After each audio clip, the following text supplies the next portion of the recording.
जेव्हा आपण ट्रॅफिकमधून प्रवास करतोय, तेव्हा आपण N95 मास्कचा वापर करू शकतो.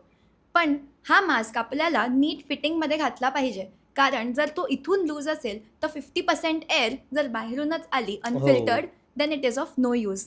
Also, you should keep in mind that you should not wear this mask while doing heavy exercise or walking, because then you will suffocate inside the mask, which is even more worse than walking in the polluted air outside. So अशा प्रकारे N95 mask तुम्हाला ट्रॅफिकपासून तर save करू शकतो.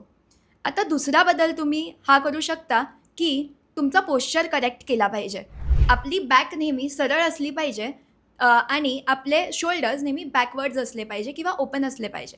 त्यानी आपली लंग्सची capacity वाढते आणि आपल्या लंग्सच्या फुल कपॅसिटीनी आपण ब्रीथ करतो. सकाळच्या वेळेमध्ये जर तुम्ही एक्सरसाइज करायला रोड साईड किंवा एका पोल्युटेड प्लेसमध्ये एक्सरसाइज करताय, जिथे AQI 200 पेक्षा जास्त आहे, तर तुम्ही तुमच्या शरीराला मदत करत नाही आहात. पण जर तुम्ही कुठल्यातरी बागेत जाऊन किंवा कुठल्यातरी ग्रीन स्पेसमध्ये जाऊन एक्सरसाइज केली, तर ते सेफ आहे.